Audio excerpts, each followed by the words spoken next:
Thanks for taking the time to download this BBC Radio 5 Live podcast.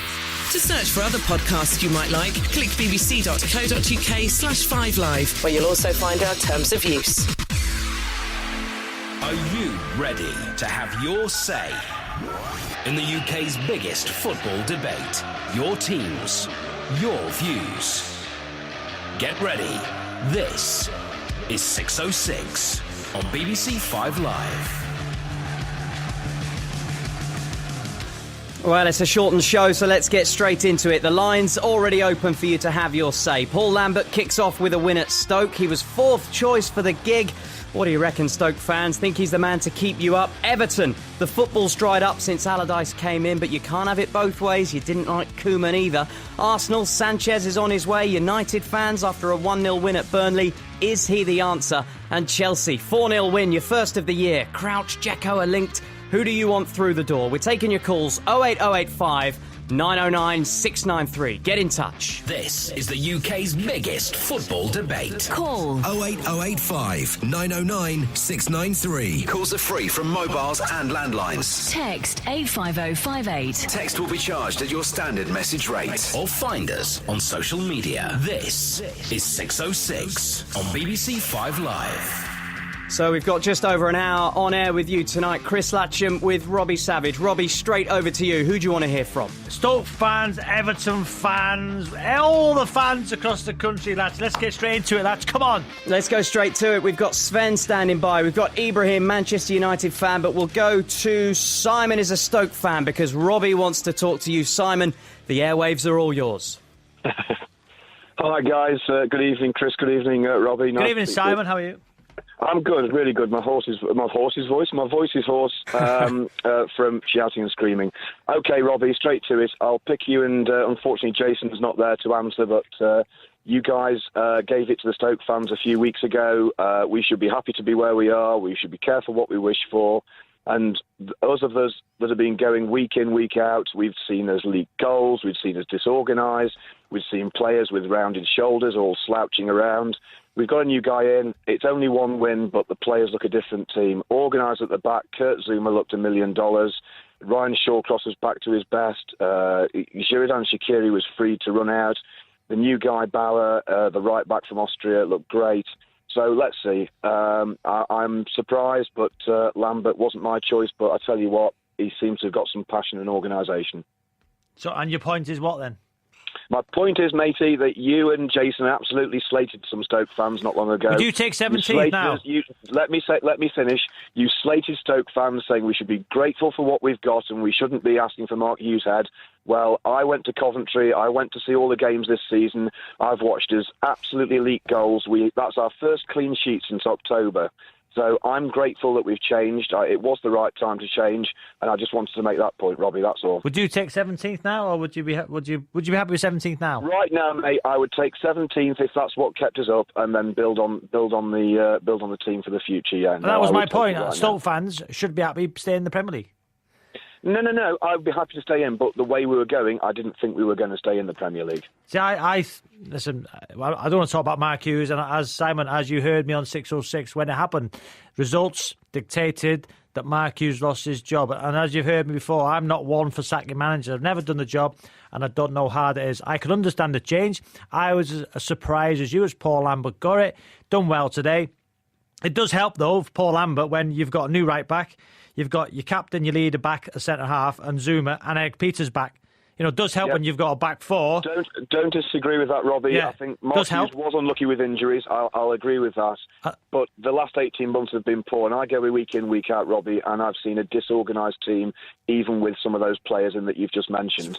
You know, I think it was time for change. I mean, time will only tell, and who knows, we may yet sink like a stone. But I just think that they actually did get the call right. Maybe should have made it a bit earlier, and Lambert's brought a bit of organisation. Fair play to Paul Lambert. You know, he's taking his opportunity. 2-0 win, as you say, clean sheet. And listen, I don't think Stoke will go down, but Thank you. Don't have to thank me, Simon. You go and watch him week in, week out. I just think that from 10th down, and I don't know what Chris thinks, so I'm looking at the Premier League table now. from Watford. I don't think Everton will be involved in a relegation battle. I think the players are too good. So from 10th, Watford have got 26 points, all the way down to Swansea, who got 17. Then you've got West Brom 20, Southampton 21. If Southampton win against Spurs at St Mary's, which I'm not sure they will, they'll go to 24 points. So from 10th down, 26 Watford, I'm saying, and I don't know if you agree, if you asked any of those managers now, right, from 10th down, you can finish 17th and stay in the Premier League, would you take it? I think most would, Rob. But what about the fans? I think the fans would probably disagree with you. You don't just compete to finish first non-loser. It's that tight in the Premier League now. 10th down. Teams are playing weakened. Well, there's clubs playing weakened sides in the Premier League in the FA Cup. Yeah. To try and stay in the Premier League, or if they're going for Europe, or if they're going for Champions, whatever. Teams are playing weakened sides to stay in the Premier League. Do you also think, though, Rob, that teams don't want Europe? Can I also your offer, Robbie? So right now would take 17th in survival, but I won't take 17th 3 years on the trot. Yeah, that's what I would. Yeah, fair point. But I'm saying now, Simon, 10th down. You ask if you were said to any manager now, would you take 17th? What would they say? Do you think? I tell you what, I think there's so much money come into the game now that most teams are being able to afford quality players, most of them internationals, and I think it is a real battle down there. But what about Watford, who a 10-man league? Watford stay up, they sacked their manager. They've done that. They've proved that in previous years. So Marco Silva, as a Watford manager, is he really going to be happy with 17th? Because he's seen what's happened in the past. I can't speak for him, and I can't speak for Watford fans. Right now, as a Stoke fan and watching some of what we have watched this season, I would be great. Yeah, I would take 17th right now off you, but hopefully we can build on this and do a lot better than that. Simon, great call to kick us off on 606. Stoke winning 2-0 in Paul Lambert's first game in charge. We're going to move on quickly. Manchester United fan calling. Ibrahim, over to you, mate. Hi, Robbie. How are you? Hi, mate. All right. Yeah, I'm delighted that we've got Sanchez and you joined United, but I've just got 2 quick questions I want to ask you. Yep. The first question is, who's got the better deal, Arsenal or United? With Mkhitaryan going the other way. If this goes through, of course, it looks like it's on the verge. If it goes through, I would say Sanchez would improve any of the teams in the Premier League, and including that Manchester City, because the way he would fit into that Manchester City side, I don't think he'd play every week. I think it'd be a rotation system. But when he played, I think he'd improve him. And I think if he goes to Manchester United, what a player! His work rate, his desire. He'd probably play more at Manchester United than he would at than probably Man City. So I think Man United would have the better deal. From a business point of view, do you not think Arsenal are getting a better end of it because Mkhitaryan's younger? There's a sell-on value and whatnot. Yeah, to be honest, not really, because I reckon, to be honest, I don't think that Arsenal, if they were looking at their targets, I don't think they were looking at Mkhitaryan individually. I just think because it's United, I think United have controlled the deal and they've just said, hey, we'll just give you Mkhitaryan. I don't really think they really wanted Mkhitaryan. So, any other points, Ibrahim? Yeah, and also, where do you think Alexis will play? Well, looking at the form of Martial, great finish once again today. Lukaku, I would say on the right-hand side. Mata does well, but I would say, looking at Pogba's performance today, the way he was, dynamic through the middle of the park with Matic, I would say if he's going to play, I would say on the right-hand side, instead of Mata. But Mata's getting a bit of a hammering on social media this evening, Rob. Yeah, but why? I mean, Mata's a fantastic player. To play for these football clubs consistently well. Top football clubs. We've seen players go to top football clubs and underperform. The weight of the shirt's too big for him. So Matt has done great at Manchester United. Yeah, but in my opinion, I think that as well as what Jesse Lingard's, how well he's been playing, I don't think he's strong enough if he's behind the striker. I think with Sanchez behind Lukaku, I think they could have a good combination and partnership together. Ibrahim. Great, Paul. We've got to move on. We want to try and get as many calls in as we can. We're going to move to an Everton fan. Sven's been waiting patiently. Everton 1-1 draw today. Horror injury for James McCarthy. But it's probably the turgid football that you want to talk about, isn't it, Sven? Good evening, fellas. Thanks for having me on. Hope you're doing okay. Yes, well, pretty much sums up the situation that Everton are in at the moment and have been for a long while. This is just a culmination of lots of things that have been brewing now for the last few seasons. at the moment at Everton Football Club, when I watch them play, I've watched Everton now for well over 30 years, and I can't remember a bunch of players who have consistently underperformed. I heard Robbie earlier saying about Everton won't go down because they're too good for that. Well, if you've watched them play in the last few matches, under 3 different managers, by the way, then you'll notice the common denominator and all that is application on the pitch itself. On paper, yes, I agree, they look pretty sound. Don't they? Are you surprised then, Sven, that Allardyce hasn't managed to shake the players out of that? Well, I'm not surprised at all. I think you could have got Pep Guardiola in and it wouldn't have changed anything. And the reason why I'm saying that is because at the moment the personnel situation has been, I think the whole structure in the club is a little bit muddled up at the moment. Nobody knows what Steve Walsh's role is. I know he's a director of football, but what does that mean? I mean, I lived in Germany for half my life, and they have directors of footballs over there, but it's a clear, defined function. I don't actually know who's in charge of player recruitment at Everton Football Club. And we didn't know when Koeman was there, never mind now with Allardyce. And knowing that Allardyce is probably going to leave Everton after 18 months at the latest, what do you do in the short term? Do you see where the conundrum comes in? What do you do? Who do you buy? And who makes those decisions? Now, we've got a left-back who's an average right-back, never mind a left-back. And we've had a problem at left-back now for years. Baines has been aging for a while now. He's been out injured for a long time. And he won't be coming in for the foreseeable future. And yet, you get this sort of appeasement policy being introduced by Everton, whereby they get Walcott, who of course is a decent player, and they get Cenk Tosun up front because we needed a forward as well. Again, bad personnel planning because we should have got one in when Lukaku was sold, but that's another story. And we're doodling around with a left back who hasn't even got a left foot. Now, I know Everton back 30 years ago had a guy called Pat Van den Hauwe was right-footed, but we had a good team back then. Rob, what do you make of Everton's current plight? I think Big Sam was brought in. The time he was brought in, you were hovering near that relegation zone. He's come in, he steadied the ship initially. I don't think you're going to go down, and Sven, at all, and I don't think you'll be involved in a relegation battle.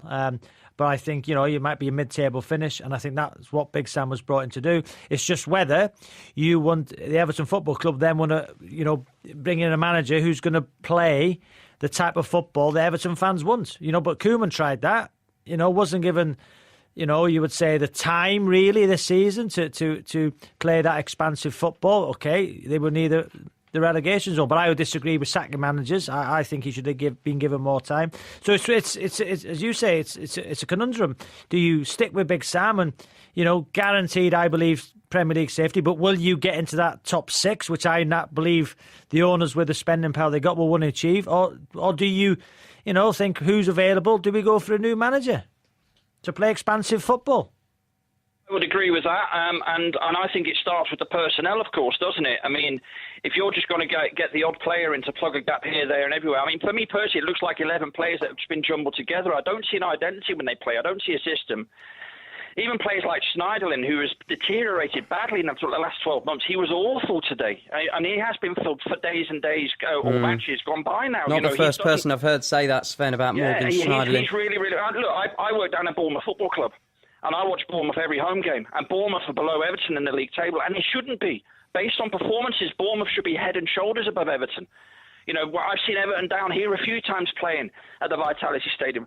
And Bournemouth have played Everton off the pitch every single time. And even when Bournemouth have lost against Everton, it's been very unfortunate and very unlucky. Yeah, both sets of sides drawing 1-1 today. Sven, great call. We want to move on. We want to get so many in. Everton 1-1 with West Brom. Bournemouth drawing 1-1 away at West Ham today. I'm looking at some stats that someone's tweeted to us, Rob, of the comparison between Riyad Mahrez and Philippe Coutinho. I know you're keen on this. Let's bring in our next caller, Brandon, patiently waiting, Leicester fan. You reckon Mahrez beats Coutinho hands down? Yeah, 100%. Go on you go. Well, basically on paper, obviously you've got the stats in front of you, but overall, over the past 3 years, he's a completely better player. Do you want me to read those stats out? Brandon, here we go. Riyad Mahrez, goals since August 2015, 30. Coutinho, 28. That's more than Eden Hazard as well. Assists since the same time. Mahrez, 21. Coutinho, 18. What do you make of that, Robbie? Yeah, the stats speak for themselves, I think. And Mahrez has won the Premier League, and I think his relationship... And the player of the... Yeah, PFA Player of the Year. His relationship with Vardy was fantastic. The difference is, Brandon, which I think, and I might be completely wrong, I never played for a huge football club, and as I mentioned before, that Philippe Coutinho has performed at a big football club where the expectation on that shirt is huge, and he's performed admirably, and that's made him be worth £140 million, whatever it was, because, performing at a big football club where the pressures are different, that's why I think he's worth, a lot at this moment in time, a lot more than Mahrez, because of, performing for that big football club. Even though the stats would suggest that Mahrez is slightly better, I think Mahrez in today's transfer market is worth 75 to 100 million. I really do. But I got hammered last week on social media for saying that. Are you surprised that Leicester have managed to keep hold of Riyad Mahrez in this window? Brandon? I don't know if I'm surprised, but I just don't think people will pay the asking price that we're after for, because it's little old Leicester, as they class it. Rob? I think that why would you accept 50, 60 million pound for Mahrez at this stage? I would say at least 75. And he signed that contract, didn't he, when they won the league? So yeah, I mean, I think that was a 4-year contract when he signed that. But I mean, going back to Coutinho in the summer, he was after a move. He downed his tools. He had this back injury. He performed well when he went in the team, though, Brandon. When he performed for Liverpool in the last 6 months, he has performed. Fair play to him for performing, but I mean, you look at Mahrez, we know he wants to move to a big club, but as his performance has dropped... Yeah, still getting the job done, isn't he? Brandon, great call. Leicester winning 2-0 at Watford today. Watford stumbling. They're in that bottom 10 that Robbie says they'll be happy if they stay up. Let's take our next call. Daniel in Skegness. He's a Newcastle United fan. Newcastle losing 3-1 to the Premier League leaders Manchester City tonight. Not quite as negative as they were back in December. Daniel, on you go. No, and then they played very well for the last 30 minutes there, and they did the job that they needed to do, keeping it tight for the first 60 minutes. I just want to go back to the first game we played. We got absolutely slammed at St James's Park for the way that we set out. But that's all to do with the disparity in football and how tight, as Robbie said earlier, anyone from 10th down is vulnerable to be relegated this season. Daniel, just hold tight. We're going to come back to you. We've got to go and get some reaction from the tunnel at the Etihad. Manchester City beating Newcastle. Here's Gary Flintoff. Thank you, Chris. Yes, Rafa Benitez has been kind enough to join us. Rafa, I just wonder, how close was that to the game plan that you had in your mind coming here today? Yeah, the idea more or less was we were expecting to stay in the game as much as we could, and then after try to score. And then we were trying from the beginning. The first minute we had a chance, but we conceded the first goal, and it was difficult because they were pushing. We conceded the second one when I think that the team was doing well and in a very soft penalty. And when we scored our goal, we pushed. We had a couple of chances. And then in the end, you needed to take the risk, go more open, higher, and then it's when they were more dangerous in counter-attack. So the game plan was to stay in the game for a long time and then try to score, and then we did it. We did it well, but it was not enough. Do you take issue? Did you have a problem with the award of that penalty? I was very soft. I was watching the replay. The problem is that we haven't had any penalty in the whole season, and then you can see these kind of penalties and say...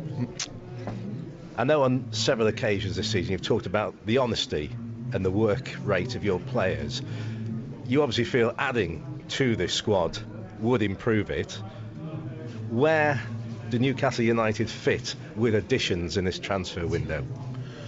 I think that everybody is expecting. I said that between the 15th and the 20th I would like to have the players here and start working with them.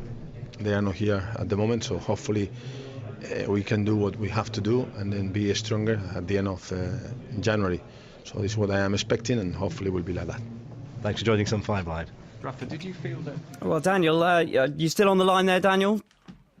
Yeah, you've just heard your manager speaking there. He sounds a bit put out, frustrated. Those new arrivals haven't turned up, and the takeover seems to have completely stalled. What do you think about all that? Yeah, there's a few points there. I mean, obviously, as I was saying there, the game plan was to stay in the game for as long as possible, and then if we did lose a goal, then go after him, because, you know, we haven't got the players. And this is the first time in a long time where Newcastle have been struggling, where actually I can sit there and say, you know what, this isn't on the 11 players that are on the pitch, this isn't on the manager, because I can see that those guys, yes, they might be playing negatively, but actually they are putting everything out there for the team. They are trying as hard as they can because we haven't got that quality. We're still a championship team because we haven't had the investment in the summer. But without that investment, will you go down?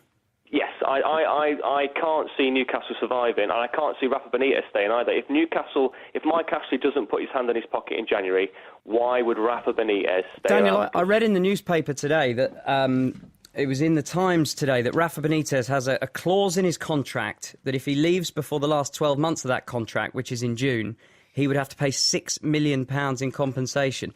Does that suggest he's in, a 50,000-seater prison? Yeah, I mean, and that's where Mike Ashley gets you. And this is the problem that I have with Mike Ashley, is that he is...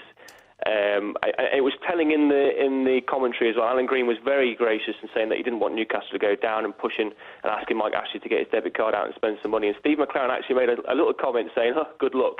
Do you know what I mean? So, and Steve McClaren, with all due respect to him, he had 70-80 million pounds in the era he was there to spend. So he did actually have some money to spend.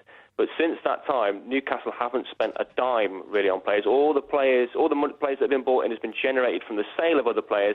And this is why Newcastle are in the loop they're in, because they'll get a good player in, like we had Cabaye in, we had some other great players in there, and we have to sell those great players to bring in other players. So we're never building on the quality that we have.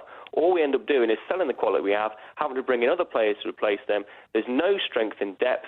There's nobody who wants to buy the club of Ashley, because Ashley is a very shrewd and very ruthless businessman in the fact that, and it doesn't make any sense to me from Ashley's point of view, in if he does want to sell the club for big money, it's going to be more financially viable for him and worth more as a club in the Premier League than it will be as a club, with all due respect to those teams in the Championship, than it will be as a Championship club. Bang on, Daniel. That is absolutely bang on. Listen, great call. Thank you for reacting to Rafa Benitez here on 606. We're going to move on quickly. We've got a West Ham caller.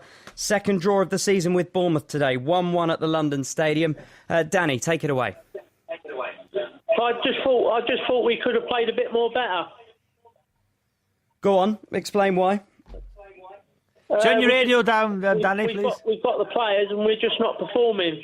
I've just been hearing that the West Ham website has got Hernandez. He's on his way to Bucharest. To where? Bucharest. In Turkey, sorry. Oh, Besiktas. Besiktas in Turkey. Yeah, Besiktas. Danny, just turn your radio down, please. Sorry. No worries, mate. Well, he scored today, didn't he, Javier Hernandez? Rob, what do you make of the situation that West Ham find themselves in? They're in that little league that you say they'll be happy if they can stay up. Moyes is doing a good job, though. Yeah, he's done okay. He's doing a fantastic job since he's come in. Don't turn your radio down then, Dan. Listen, Daddy, we're going to move on. We're going to get another Newcastle fan on the phone. John is in Newcastle. He's got a question for you, Robbie Savage. Can't wait. Come on, John, how are you, mate? Not too bad, Robbie. First time caller. Thank you very much. How are you? I'm not too bad, mate. I am a very worried Newcastle supporter. I'm going to be honest, Robbie. Nothing against the performance that we had tonight, because I thought we did as good as what we can do against the best side in the world. In my opinion, in Manchester City, was no disgrace getting beat off them. I heard you talking at the top of the show there, Robbie, about the 10th down to 17th. I was just wondering, in your opinion, Robbie, we don't think we're going to get any investment from Mike Ashley to bring in any sort of players. With this squad that Newcastle have got at the moment, do you think we can actually stay up and get at least 17th? It's so tight, isn't it, John? I look at Newcastle's.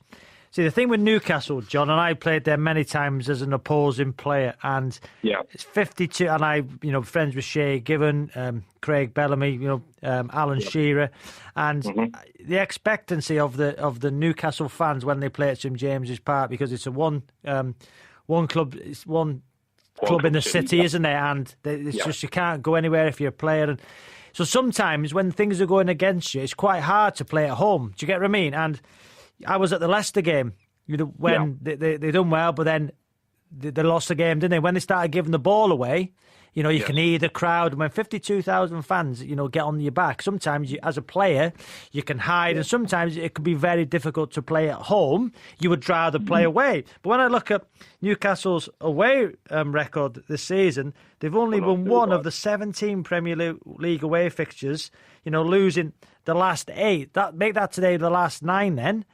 They've only won in 18. So away from home, they're terrible. At home, you know, when things are going against them and they're on a bad run, it's like, you know, very difficult at times. But on the other hand, when that crowd get behind you, and I know it's a cliche, they're like an extra man. What an atmosphere! And I used to play against the Newcastle side with Shearer, Lauren Robert going down the left wing, you know, Kieran Dyer in the middle, sprinting from the middle of the park, you know, Gary Speed. And when you go there and the atmosphere is, you know, unbelievable, it's a very difficult place to go. So that squad, John, it's looking at today. Are you going to score enough goals? But you can say the same about Southampton. You can say the same about from 10th down. It's going to be so tight. But I think, John, you need some players desperately. We certainly do, Robbie, and I think the trouble that we might have is, apart from obviously having a world-class manager like Rafa Benitez, have we got the sort of incentive that would warrant players to come? I mean, we've been linked with Danny Ings and Daniel Sturridge, who we would snap their hands off to come in. I think creating chances is not the problem, Robbie. It's like I said, it's sticking the ball at the back of the net. If, like I said, the opportunity for Danny Ings or Daniel Sturridge is available, I would love to see either one of them, or if not both, come in, because I think they would be the answer short term. John, great call. Thanks for joining us on 606. I'm just going to let you know Robbie Savage has had a bit of a mishap in the studio. He's spilled his drink all down himself. Tell me. Absolutely. Seriously, what is happening here? Rob, we need a little breather. I think it's time for designated drivers, isn't it? It's it. This is 606. Robbie Savage's Designated Drivers on BBC 5 Live. Right, lads, I'm sure you're one of the many hundreds of thousands who listen to this show on a Saturday night. So you know what the game is. I'm going to give you two songs, because it's a shorter show. You've got to guess the link from today's or the week's football, yeah? Yep, ready. Here we go. Oh! No, this is lads. This is a bit of you, lads, isn't it? This is my era. This is just one of them dance tunes that you never know the song, they never know the name of. You know what it How is? am I going to get that? You know what it is, lads? Come on, lads. Jamie McCormack. Is it Dario G. Sunshine? I'm lost in the wilderness. Jamie McCormack. I've driven from London to Crewe to watch them take on Wycombe. Not a fan of either team, but the things you do for the family. Russell Prescott. It's been a short journey over to Fleetwood with my son to watch Blackburn Rovers break into the top two. Easy one today ahead of February trips to Plymouth, Portsmouth and AFC Wimbledon. Stephen Atkinson. I've taken my two sons to Colchester v Grimsby for our first game of the new year. We're hoping to get the playoff push back on track. Rachel, I've been the designated driver for Steve and Gemma Bannister for another Birmingham City away day up to Preston. And I've driven my son and daughter to watch Havant and Waterlooville v Gloucester City. It's only 50 miles, but I'm still driving. Non-league is where it's at. Right, I've got to work out this tune, haven't I? Bit of you, this, innit? Bit of me, but none the wiser. keys. I've been to Ibiza when I was 19, but I don't know the names of the songs, do I? Anyway, that was a long, long time ago. It's called Zombie Nation by Zombie Ken Nation. Craft 400. Are you sure? Well, yes. All right, Zombie Nation. I'm just scribbling this down because I know that Jason scribbles it down every week and never gets it, so I'm going to do the same. I'm going to scribble it down and never get it. This is 606. You're listening to me, Chris Latcham, and Robbie Savage. Couple of texts coming into the programme. Phil in Chester said that given that Paul Lambert has won his first game, which chairman will be looking at their managers now? Interesting point. Stoke winning 2-0 against Huddersfield tonight, moving clear of the relegation zone. We've had another tweet as well saying, please tell Robbie that Hughes was not sacked because of the defeat to Coventry. The last 18 months have been turgid. Today we played with confidence, tempo, spirit. We didn't sit on a lead like we have for years. A great start for Lambert. Rob, what's your reaction to that? Well, he was sacked after the Coventry game. So that's factually correct. All right. Who's next? Nothing. Well, another one. Simon Turner on Twitter. More effort from the Stoke players. Even Shaqiri was chasing down lost causes. Haven't seen that. So what's that? For a long time. So what does that say more about the players or the manager, Latch? I don't know. I would suggest a new manager comes in and the players think, right, I've got to pull my socks up here. So as a player, you should run more for a manager who comes in than the previous manager. Yeah. Well, pardon? Yeah. Well, that's the way they'll see it. I'm not saying sorry, that's the way I see it. So you're a professional player. Yeah. You think that when you step over that white line, you should give 100% every game, no matter who the manager is. Well, because you're playing for your shirt, you're playing for yourself, and you're playing for the fans. No, I personally don't disagree with you. Just said, no, I'm saying you'd rather run more for a new manager. If I'm a player, times are hard at the club. You look aside to the manager himself looks beaten. He's arguing with other players who've been subbed for other teams, as Mark Hughes did with Arnautovic when he came off against West Ham. You think, oh, this is not great. So new guy comes in, new broom, and you think, here we go, new start. So you're going to run harder? Well, it seems they have. Even you said you would. You said you would. They was your words. I think that's ridiculous. So basically, as a professional player, you should try hard every single game, no matter who the manager is. You're playing for the fans, you're playing for yourself, and you're playing for your shirt. Rob, you said last week on the programme you tried 95%, wasn't it, in one of your games? You wrote it in your book. Wrote in my book, and I was wrong. But I've just asked you the question. You said you'd try harder for a manager. Well, I think, yeah, if one manager's... I think that's nonsense. Lost the dressing room, which is the word you always hear. So you said he lost the dressing room? I've never been in that dressing room. So you don't know then? So you can't say you lost I'm just going by what Simon on Twitter, Simon Turner said, more effort from the Stoke players. Even Xherdan Shaqiri was chasing down lost causes. We had a caller on this programme last week. He says Shaqiri stopped trying. He doesn't care for the manager. So is that down to the manager or down to the player individual? Well, a bit of both, I reckon. Anyway, we're going to take our next call. We're going to take a Leicester call. Claude Puel, supposed to be a step down. But he's not, is he, Paul? He's doing a terrific job. No. I was on after 9 games when Robbie ridiculed us for saying Sean Dyche and that, and the Benitez being stepped down to go to Leicester because of league position. Well, obviously at the minute, now, well, you know, it'd be a big step up from, wouldn't it? But after 24 games... Paul, going to come straight back to you. We're going back to the Etihad. Manchester City 3-1 over Newcastle. Gary Flintoff is with Pep Guardiola. I am indeed. Thank you, Chris. We have been joined by the Manchester City manager, fresh from plenty of interviews already. Pep, many congratulations. How important was it to win that game today? In the Premier League, you can lose games. That is not a problem. The problem is drop 2 or 3 games in a row. That is a problem. So we dropped points against Everton. Day after we won. We dropped points against Crystal Palace. We won. We dropped points against Liverpool. We won. When that's happened, okay, we can be optimistic. At 2-1, was there a little concern, or was it a tweak in formation, or did you think your side would come through? A little bit, but I would say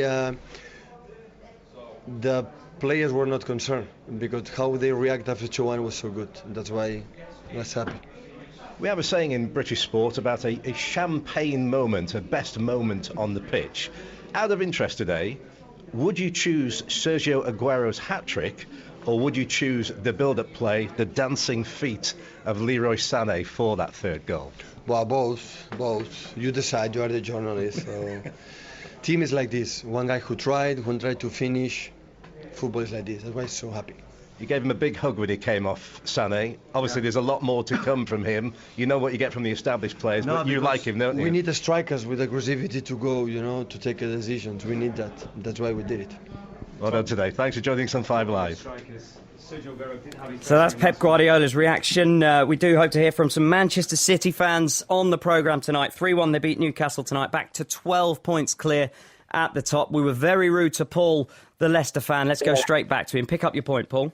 Yeah, just obviously, no one's talking about it. It's almost under the radar. I like it. Up to 7th now, best of the rest, so to speak. Quietly spoken, Claude Puel, who's a nice guy. And that's it, job done. Watford, it was a battle today, but the quality shone through in the end. Well, I think that Robbie's points on the Coutinho thing. Liverpool bought Coutinho is almost a finished article. And to be able to form at Liverpool, it's all relative, isn't it? We bought Mahrez from French Division 2 football for 350,000. Coutinho was a finished article when he signed for Liverpool? Well, he was more so than from Roma. He wasn't a finished article at all. They signed him for $8.5 million. He'd been lined out, hadn't he? Yeah. It wasn't a finished article. Yeah, but he'd been playing in the top leagues. We bought Mahrez from French Division 2 for 350,000. So, and then that was took a gamble on him, and then the Championship. That was under Steve Walsh, wasn't it? And then, the thing, and then not to play well in the Championship when we won that easy, but to go in the Premiership and obviously to win the personal accolade, and then obviously collectively take the thing by the scruff of the neck, like Hazard, assists and goals to get us over the line. So Coutinho's been great at Liverpool, but he's certainly not got him over the line, has he, to do stuff? Because he'd have been there, at that Palace game and stuff like that to get him over the line. I think it's all relative. He's been a success, but only for himself. So what's Mahrez, Paul, what's Mahrez worth in your opinion? Well, it's up the game now, isn't it? Because if central defenders are going for that type of money, and he's going for that, it's like that. It's getting ridiculous, I know, but that's what it is. What's he worth then, Paul? Probably, in fairness, probably about. I don't know. Well, how do you gauge it? Because you talk about Coutinho, so he went for 140 odd million. No, yeah, but if you, what's Matters worth in your opinion as a Leicester fan? Oh, it's up for what we're saying, 1,050,000, but we don't have to sell him. What, 1,050,000? No, about 70, 80. But listen, what people, guy never told you there. Since our owners have come in 8 years ago, no one will be sold without at least reluctantly. They beg Kanté to stay and drink water when. Other than that thing, no player gets sold, so the money's not a thing. And if it goes, he'll go with our blessing. He's been here 7 years, Mahrez. But now, you've got to be up to 50, you've got to be looking 60, 70, ain't you? You know what I mean? Cause it's I'm with you, 75 to 100, I think. Yeah, but it's not a thing. But if he goes, he'll go with our blessing, because he's been here a long time. He's not been here, a season or something like that. He's been here quite a long time, and, it is what it is, isn't it? So, that's what people forget. It's a long time, 6-7 club at 6-7 years. It's quite a good thing at one club, isn't it? Paul, great call. Thanks for joining us on 606. Just received a tweet from Omar. He says, I'm a Watford fan. Marco Silva must go now. He'll take Watford down like he did Hull if Gino Pozzo keeps him. Robbie Savage won't be happy with that. Anyway, Robbie, I can see you're mopping yourself down after spilling that drink earlier, so we'll give you a couple of minutes to take a breather. This is the UK's biggest football debate. This is 606 on BBC 5 Live.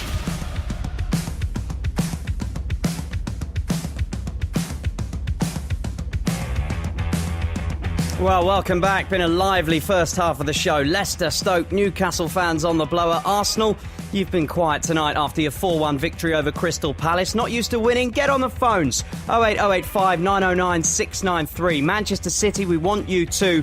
Robbie Savage standing by to take your calls. We're with you for another 25 minutes or so let's get straight back into it. This is the UK's biggest football debate. Call 08085 909 693. Calls are free from mobiles and landlines. Text 85058. Text will be charged at your standard message rate. Or find us on social media. This is 606 on BBC 5 Live.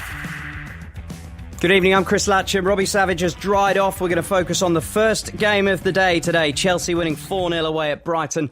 Lee has been hanging on for a while. He's a Brighton fan. Lee, it's over to you, mate. Hello, mate. How are you? Hello, Robbie. Hi, Lee. Very well, thank you. I wanted to say, just apologise to Robbie, because last time I spoke, I said about Charlie Austin being a defender. Oh, don't worry. He's fine. No, I just want to get Robbie's thoughts if he saw highlights of the game about the two penalty decisions. For me, I think I'm just a bit puzzled. I think personally, myself, if that had been a Chelsea player, the referee would have given those penalties. I'm not so sure, Lee. You're talking about the ones on Charlotto. I thought they were both penalties, but obviously the referee didn't. I just think that referees judge the game. If the same incident would happen on the Chelsea players, I don't think he would have given them either. I think that was his decision. Do you think VAR may have helped? That's a difficult thing because, Lee, I've seen VAR worked brilliantly well this week in the Iheanacho goal for Leicester, where it was perfect. It was a fact that he was onside. It was overturned after the linesman flag had gone up. Great decision. VAR working to his absolute best. Then we seen a shambles when it was Willian who went into the box against Norwich.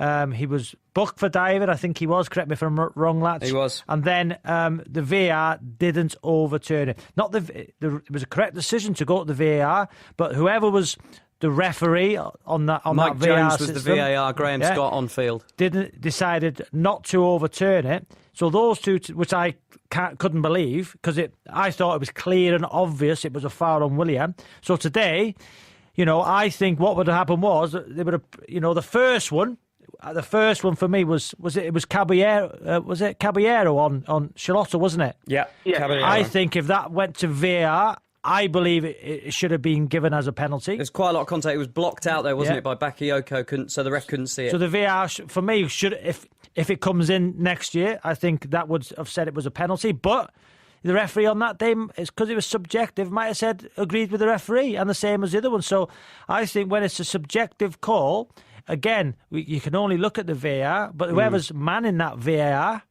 can all have the decision. So, Rob, I was listening to John Murray's commentary of that match earlier on here on 5 Live. He suggested he reckons that referees are a little bit more reluctant to give penalties in the current climate because so many players seem to be going down easy. Well, exaggerating falls. What do you mean? So I've seen.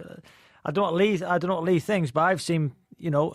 Until you start giving penalties for players staying on their feet, what can you do? I seen one last night. Cameron Jerome for Derby. In the last 5 minutes against Bristol City. Clear Stonewall penalty. Exaggerated his fall. Referee didn't give it. It was a penalty. So, what's your point, lass? You're saying don't exaggerate your fall? No. Well, I'm just saying what John Murray's point was. What you're trying to say, if it's genuine, it's genuine. Yeah, it is difficult to judge. How about another view then? They've obviously got this rule that's come in that if you win a penalty and it's found that you've later deceived a referee, Robbie, you get a 2-match ban, right? Omar Niasse got one for Everton earlier this season. Mm-hmm. What about extending that rule so that even if you get a yellow card on the field, they will always look at it? Because that will scare people off from diving. Totally agree. If you dive and they find it later, the board. It's a 2-match ban. Because what is a yellow card? I agree, but lads, what you got to be careful of though is, for me, diving is when there's no contact. We've seen one with Morata in that. What about the Jamie Vardy where he hooks his leg and dives into the defender? If there's contact, lads, listen, I'm not saying contact means a penalty because it doesn't. It can be contact but no penalty. But I'm saying to say that somebody dived when there's contact at the speeds they travel at. Yeah. Even I think there's a difference between exaggerating a fall and a dive. I think there's a massive difference. Do you not? Or do you? Well, Lee? I think there is too many diving. There is too much diving nowadays, and also youngsters pick on it because my local team, Lewis, we have some young players, and when we play against oppositions, the player you just see him fall over in the box. Yeah, so there you go. It's the professionals do it, and it seeps into the amateur game and kids at grassroots level. That's not what we want to see.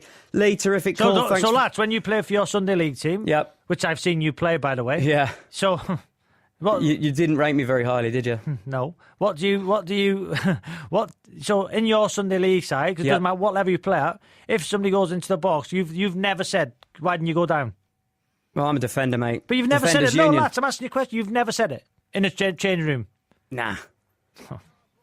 Move on. Get straight in the showers and get down the pub. That's what I usually say. Anyway, we're going to move on. Lee, thanks for your call. I've never played at the level that you've played at, Robbie, so we don't analyse it quite as much. It doesn't matter what level you play at. You're saying it seeps down to the amateur game. You play at amateur level Sunday morning football. So you've said... Mate, if one of our players dived in the box, won a penalty, he would get hammered afterwards. They'd be grateful for the penalty, but they'd be like, why are you doing that? Grateful for the penalty? Well, yeah. Grateful for the goal. Anyway, we're going to move on. We're going to speak to James in Mansfield, Leeds fan. Now, this is a good one because this was the game of the day, Rob. Let me just double check my notes. I think Leeds were 2-0 down, had a man sent off. They were 3-2 up. And then they lost 4-3. What a game, James.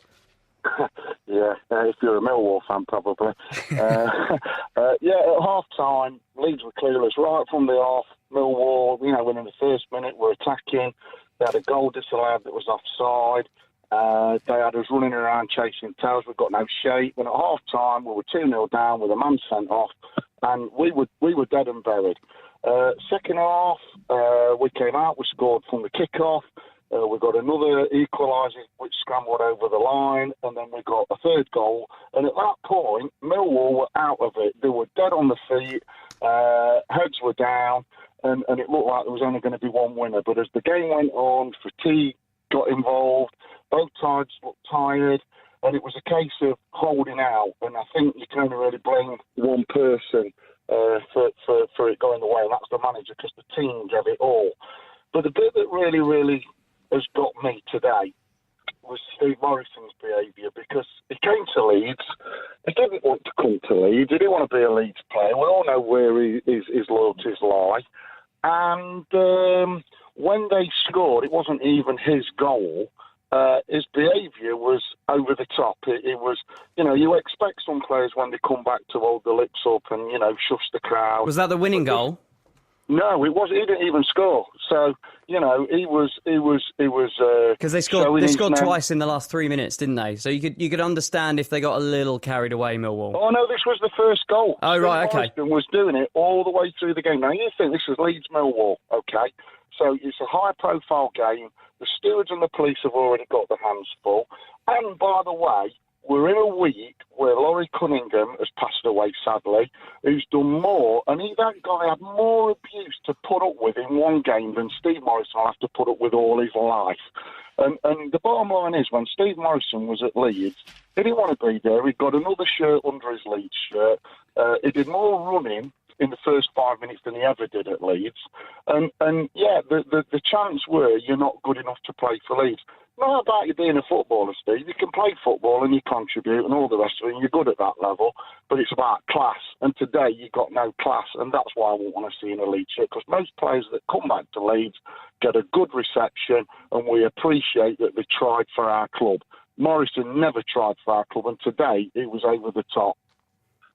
James, thanks for your call. I can tell you that Steve Morrison went to my school. He was 2 years older than me and he played in goal. So maybe that's why he doesn't try so hard when he plays up front. Anyway, thank you so much for your call. Rob, what have we got next? Got a bit of Doc Savage, Latch. Hey. Doc Savage. Doc Savage. This is Doc Savage. The man of bronze. Colour 1, name, team, point, go. James, I'm a Bury fan. We've finally scored, finally won a game. Up the Bury! Colour 2, name, team, point, go. Chris Chapman, chairman of Merston Football Club of the Best Bostic Premier League. Had a great 2-1 away win at Dulwich Hamlet today. Colour 3, name, team, point, go. Jacob Watford, Mark Silver's a fraud. Watford are in a relegation battle. It's official. Colour 4, name, team, point, go. Matt, Blackburn Rovers fan, 16-game unbeaten streak. The promotion train is well and truly on track. Go on, Blackburn. Colour 5, name, team, point, go. Pam, Liverpool team. Shame on you, FA, for having people to phone to beg for. Colour 6, name, team, point, go. Well, if we got Aguero, why do we need Sanchez? Please let me know. Who are you going with, Rob? Oh, I think we've got to go colour 3, the Watford fan. Colour 3, the Watford fan. Jake, over to you, mate. Hi, mate. I went to Leicester today, just got back. I'm fuming. I think that's now 5 points in a possible 33.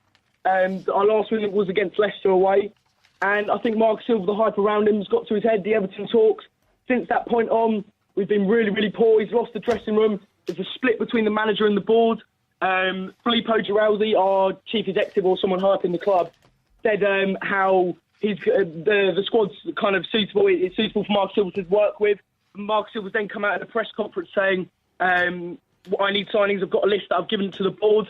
And Scott Duxbury, I've got a little quote here from May the 21st. And he says, we don't want to conquer the league, but we just want to do more than just surviving, more than hanging on by the skin of our teeth.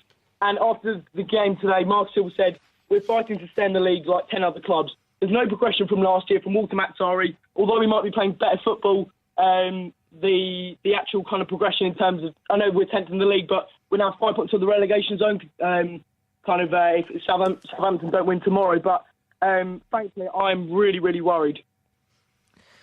So you started the season so well, didn't you, Jacob? Fantastic football. Richarlison, Doucouré, he's having a good season as well. And you're playing some good stuff and a joy to watch at times. And suddenly, obviously then he was linked with Everton. He's still the Watford manager. Do you think that's had any effect? I think it has had an effect. I read an article from the Times saying Mark Silver, when he wanted to leave, it was clear he wanted to leave. He never kind of made his future clear. Apparently he wanted to take some of the squad with him to Everton. We didn't let him go for obvious reasons, but 9 games in, I think it was. And from that point onwards, it just hasn't been the same. The fan is turning a little bit toxic. A lot of people calling for his head, getting an interim appointment to the end of the season, just to kind of survive and then go again next year. But what's really worrying for me is that we had Walter Matsari last year, and he was someone who a lot of fans hated, and by the end of it, we were booing him off and wanted him to be sent to the stands at Man City at home in the last game of the season. And although the football may not be as good, is better, especially in the first half, like you said, the progression in terms of points isn't that dissimilar. And it's kind of worrying that the kind of last-minute goals at the start of the season is starting to paper over the cracks. Thank you, Jacob, for that. Let's go to caller 1. It was a Bury fan, James. Are you all right? All right. Yeah, we're just on our way back from Oxford. My mates drove on his birthday, and we finally scored a goal for the first time since November. First time since November. Yeah. Came from 1-0 down to win 2-1 at Oxford, didn't you? Last Feb, yeah. Bottom of the league, 28 games, 20 points. Do you think you've got any chance of staying up, James? Yeah, after today we've got George Miller back, local lad who we sold in the summer. Got him back on loan and he scored the equaliser today. There you go. Thanks, James. Brilliant Listen, stuff. Celebrate your goal, man. You celebrate your win. 2 goals away from home. Cheers, James. Cheers, James. Thanks for your call on 606. Yeah, Bury rock bottom. Ryan Lowe, though, doing a decent job in his second stint this season as caretaker manager. We're moving on again. We're going to speak to Matthew, Newcastle fan. Matthew, the floor is yours. Evening, chaps. Thanks for having me on the show. First-time caller. Pleasure, Matthew. Yeah, I have to say, it was disappointing the way we lost today. I was actually at the game at the Etihad. I think an equally important signing for Rafa, when he eventually gets funds, is a keeper, just as much because I know he likes to play his football out from the back. And I think Dummett was equally as poor on the left, and we were struggling to build play. I was wondering what you thought of our progression from the back. It was a lot of hit and hope football from Darlow. I didn't watch much of the game because I was preparing for the show. I seen Murphy's goal, a 2-1. What a great finish that was. But I watched the game against City when you lost, was it 27th of December, 1-0, when it was, We received a lot of criticism. Yeah, hardly attack. But today I listened to the commentary, Alan Green and Steve McLaren.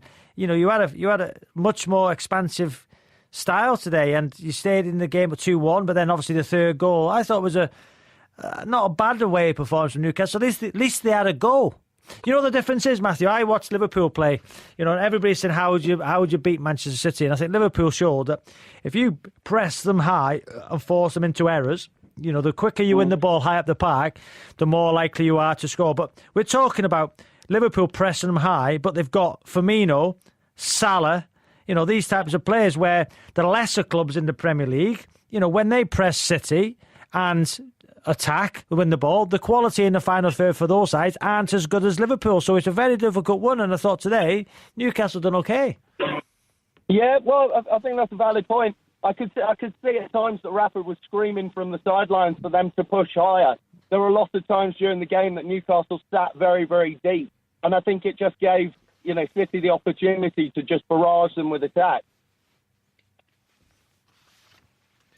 Yeah, Matthew, thanks for your call on 606. We're going to move on. We want to try and get as many in before now and 8:30, which is about 7.5 minutes away. So straight to a Swansea caller. John, Swansea fan, you play Monday night against Liverpool. Take it away. Well, I don't know what for, to be honest with you. You've got the top echelon of the Premiership, and I'll be perfectly truthful, the rest are actually playing for the television money.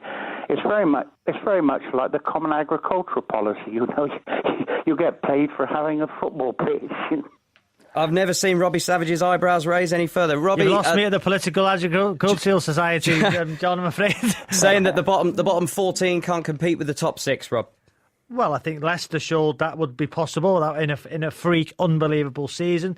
But you're looking at the top 6 now: Arsenal, Spurs, Liverpool, Chelsea, United, and City. Those top 6 will probably be the next top 6 for the next 5 or 10 years. And I think that the rest, I would take probably Everton out of that.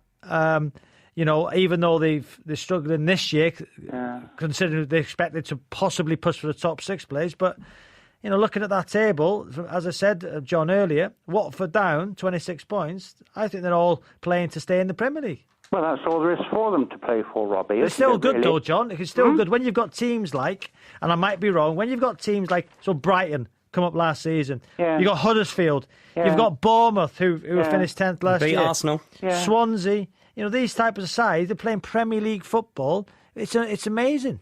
Well, they're not playing Premier League football, are they? They're actually playing another division of the Championship. They're almost interchangeable, quite frankly. It's only the top echelon. When you look at the top echelon, they always are what they always So have how would been. you solve They're it, John? metropolitan areas. How would you solve it? What would you change? Well, you can't change it because it's a money-driven. In fact, football, is only a stage upon which commercial interests are actually played out. Whether it's the adverts that go round and round and round and round the pitch, particularly at Wembley, whether it's the shirts on the back, whether it's the image rights of the players, it's anything but football. Good to watch, though, isn't it, John? Thanks for your call. Robbie, start the car. This is 606. Robbie Savage's Designated Drivers on BBC 5 Live. Ready to go. Thanks to Steve Downs for driving us more than 450 miles from Morecambe to Luton and back. Deserve better than the 1-0 defeat. Great display by the Shrimps today. Super Sub, I've been on a long haul trip to Hartlepool to watch the mighty Wrexham. Well done to the Hartlepool fans. I think there was 8,000 fans there. Fans from Middlesbrough as well. Brilliant effort by all concerned, although my side Wrexham beat you. Brett Jones, I've been the designated driver taking my two sons to Sunderland v Hull. It was a Premier League match last season. Now it's a Championship relegation battle. Shout out to Martin driving to Torquay after watching Brentford beat Reading away. Come on, you bees. And Lewis Barrow, please give a designated driver for my dad Vincent Barrow for driving us both to Goodison Park from Lincolnshire to watch Everton draw against West Brom. Get well soon, James McCarthy. He puts his body on the line and fair play to him. And I'd like to echo that. Latch, looked a horrible injury. Oh, and really nasty. Suffered a broken leg myself. Wish all the best to James McCarthy, and get well soon. Get back playing as quickly as you can. Yeah, it was horrible to see Salomon Rondon. If you haven't seen it, it will be featured on Match of the Day. Not that that's the reason that you'll watch Match of the Day, but it was a complete accident. Salomon Rondon, West Brom, was almost in tears. I have no idea what this song is, Rob. I think Jason Mohammed's job's safe. It's 50 Ways to Leave Your Lover, Paul Simon. All right. You haven't got a clue what it is, have you? So basically, it was so easy for you. So the first song was Zombie Nation. Yeah, Kencraft 400, and this song is 50 Ways to Leave Your Lover. 400 grand a week. No, nearly. So it's 400 plus 50. It's 450. Peter Crouch replaced Marion Biram Diouf today to make his 450 Premier League appearance. How was I ever going to get that? I have no idea. But let's go to the next caller quick, and let's go to Stuart. Let's go straight to Stuart. Liverpool fan, you want to rant about Sanchez? Yeah, no, absolutely. I just think it's a crazy move. I think there's absolutely no point in Manchester United signing him because Mourinho will just not play him at all. There's no point in having the world's fastest engine when you won't put your foot on the accelerator. I just think it's. You think he won't play him at all? No, he'll play him, but he'll just park the bus anyway. So what's the point in having one of the best attackers in the world and playing defensive football? Rob? Mourinho doesn't play good football. That's the problem. Third highest scorers in the Premier League, Manchester United. Yeah, okay. Stats don't always tell the true story. For example, would you rather be sat there at second in the league playing the way United play or fourth in the league playing the way Liverpool play? I know where I'd certainly be, and I know which team I'd rather support. So you'd rather finish fourth than second? Right now, in terms of the way we play, yeah. But do I think we'll finish fourth? No, I don't. I do think we'll end up finishing second. I think City are gone. And I just think that United are an injury away from crisis. And I think Mourinho's I don't think he's right for the club, to be honest. So Sanchez moving to Manchester United, you don't think, what should he do then, Stuart? If you were Sanchez, where would you go? If I was Sanchez, where would I have gone? Well, I mean, if the relationship was right with Guardiola, I think he should have gone there. I think what's very telling is no, decent European super clubs have come in for him, and it's not just a case of money. There's obviously got to be something. Well, Manchester United is one of the biggest clubs in the world, and Man City are probably the best team in the world at the minute. So there's two massive football clubs there who want the signature of Alexis Sanchez, or Man City did. I'm not sure they do now. And Arsenal is playing for one of the biggest clubs in the Premier League. So I would say, for him to go to Manchester United, who won two trophies last year, by the way, and Liverpool won out. So I would say that Alexis Sanchez going to United would be a great signing for him. Oh, yeah, it's a great signing for United, but ultimately going to United for the money. If he was going there to play football and to win stuff, he would have gone to City. United won two trophies last year. Yeah, you know, and again, they may well have won 2 trophies. No, they that did. Season, but they had to play reserve team football, you know, in the Premier League to be able to win the Europa League. You know, and let's be honest, the way they've won those trophies is, you know, what I'm talking about is. Look at Barcelona. Barcelona. Stuart, we can't let you go on to the next point. We're running out of time. You can hear the countdown music. Thanks to everybody who's called the show. Robbie, just a quick point. You can't put a concrete value on Mahrez. It's all dependable on who's buying. Manchester City would pay way more than Arsenal, is Sam's point on Twitter. Rob, I've really enjoyed debating with you tonight, almost as much as I enjoyed you spilling that water down yourself. That's probably given me my moment of the week. Thank you for listening. 606. We're back again tomorrow night. Kelly Cates and Ian Wright. Don't miss Match of the Day on BBC One tonight. 606 is a Shooting Shark production for BBC Radio 5 Live. On digital and online. This is BBC Radio 5 Live. bbc.co.uk/5live.